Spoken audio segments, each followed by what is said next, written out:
राधा बहन का इकलौता बेटा अमेरिका में रहता था।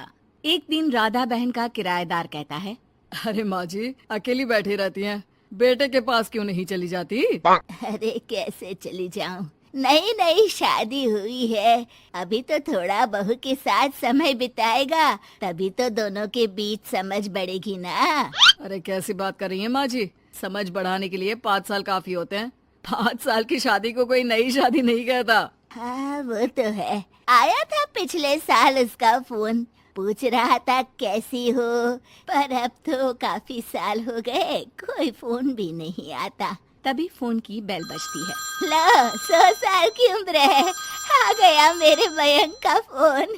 अच्छा कैसे पता कि ये फोन उसी का है? अरे कैसे पता नहीं चलेगा, माँ हूँ मैं।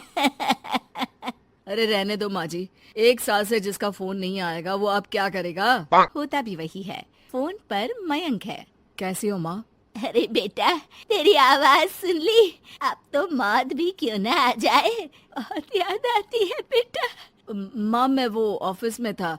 अच्छा माँ, वो रीना बोल रही थी कि तुम अकेली रहती हो इंडिया में, वो ठीक नहीं है। अब बुजुर्ग भी तो हो रही हो, अकेले पकाना खिलाना, वो चाह रही है कि अब तुम यहीं आ जाओ, हम लोग साथ रहते हैं ना। राधा बहन की आंख से पानी गिरने लगता है, वो कुछ नहीं बोल पाती। माँ हेलो, सुन रही हो ना माँ? हाँ बेटा तेरे साथ रहूंगी, सुबह शाम तुझे देखूंगी, और क्या जीवन में है तेरे पापा के जाने के बाद। तभी बीच में बेटा माँ को रोक देता है। हाँ हाँ ठीक है माँ, तो मैं आता हूँ अगले हफ्ते तुम्हें लेने के लिए। राधा बहन को तो मानो बुढ़ापे में किसी ने पंख दे दिए हो, उड़ी जा रही थी पूरे मोहल्ले में। अरे वो मयंक आ रहा है, अब तो अमेरिका जा रही हूँ मैं, वहीं रहूंगी। अच्छा है मौसी, आपका जीवन देखकर तो मुझे भी रोना आ जाता था। कोई बात नहीं मौसी, देर से ही सही सब अच्छा होने वाला है अब। राधा बहन दौड़ दौड़ कर सामान ला रही थी। अरे इतना सामान तो 2 साल में भी कभी नहीं खरीदा जो 2 दिन में लिए जा रही हो मौसी। अरे बेटा आ रहा है ना अमेरिका से। अच्छा अच्छा, तो पकवान बनाने की तैयारी चल रही है? हाँ बिल्कुल, उसको बेसन के लड्डू बहुत पसंद है। रात भर भूनना तलना ये सब प्रोग्राम चलता रहता है राधा बहन के घर में। और फिर वो दिन भी आ जाता है जब बेटा घर आता है। कौन? माँ मैं मयंक, ये घर का क्या हाल बना रखा है, न सफाई न धुलाई, कैसा लग रहा है ये घर? घर तो ऐसा ही था बेटा, हमेशा से, बस तू थोड़ा कमजोर लग रहा है। क्या हुआ बेटा? ये कमजोर नहीं फिट होता है माँ। वैसे और बता क्या हाल है तेरे? बेटे के मुंह से हाल पूछने का अंदाज भले ही फॉर्मेलिटी वाला हो, लेकिन राधा बहन की आंख फिर भर आती है। अरे यार, ये तुम्हारी हर बात पर रोने की आदत न जाने कब जाकर खत्म होगी। सही कहती है रीना तुम्हारे लिए। रीना बहू क्या कहती है मेरे लिए? यही के बस यही एक आदत है तुम्हारी माँ की, इमोशनल ब्लैकमेल। अरे यार अब इसमें रोने की क्या बात है? ना ना कुछ नहीं, बहुत दिन बाद तो घर आया ना तो क्या रोएगी? हाँ क्यों? अच्छा ये ले, तेरे लिए रात भर बैठकर ये बेसन के लड्डू बनाए हैं, और ये अचार तुझे बहुत पसंद है ना? पसंद है नहीं माँ, पसंद थे।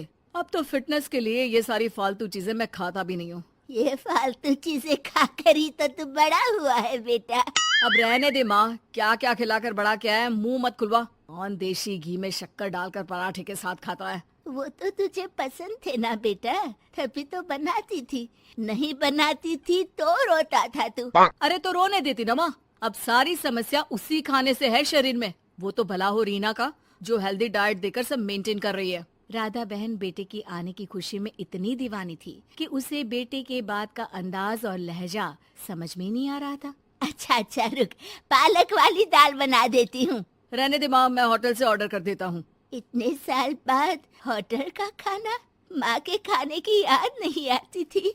अरे माँ फिर इमोशनल डायलॉग, प्लीज माँ। अच्छा सुन, बहुत कम वक्त है हम लोगों के पास, जल्दी जल्दी सारी पैकिंग कर ले। और हाँ, इस घर को बेचना होगा। कैसी बात कर रहा है, तेरे पापा और मैंने एक एक पाई जोड़कर इस मकान को बनाया था। हाँ पर तू जा रही है ना, फिर कौन मेंटेन करेगा? कैसे क्या होगा माँ, मैं तो अब इंडिया आऊंगा भी नहीं। बेटा तो सो जाता है, लेकिन माँ घर का एक एक कोना घूम घूम कर देखती है। सही बात है, क्यों मोह माया जोड़ रही हूँ मैं इस घर से? आखिर बेटे के साथ रहना ही तो होता है हर माँ बाप को, लेकिन इनकी यादें हर एक कोने में है। खैर, औने पौने दामों में घर को बेच बेटा और माँ एयरपोर्ट के लिए रवाना हो जाते हैं। माँ यहीं बैठ, मैं अभी आया। नहीं नहीं बेटा, मैं साथ रहूंगी, पहली दफा आ रही हूँ ना। अरे माँ, टिकट, बोर्डिंग, सामान, चेक इन, 10 काम है, करके आ रहा हूँ ना। ठीक है, जल्दी आ जाना, यहाँ घबराहट होती रहेगी। बेटा माँ को समझाकर चला जाता है। माँ बैठी रह जाती है लेकिन बेटा आता ही नहीं। एयरपोर्ट के लोग बताते हैं कि इस नाम का लड़का तो कब का अमेरिका की फ्लाइट लेकर उड़ चुका है। माँ किसी तरह अपने बीके हुए मकान में ही आ जाती है। मुझे कुछ दिन रहने दो, पता नहीं क्या हुआ, हो सकता है कोई मजबूरी हो बेटे की। नया मकान मालिक कहता है। अरे माँ जी, कमरा तो मैं आपको दे दूं, पर भाड़े का क्या? पति की पेंशन भी है भैया। ठीक है, आप आराम से रहिए, लेकिन एक बात बताइए, आप किसी रिश्तेदार के घर क्यों नहीं चली जाती? अरे कैसी बात कर रहे हैं आप, मेरा बेटा कभी भी आ सकता है, अगर मैं उसे यहाँ नहीं। दोस्तों, अगर आपको यह कहानी पसंद आई हो तो कृपया इसे और भी लोगों तक पहुंचाएं।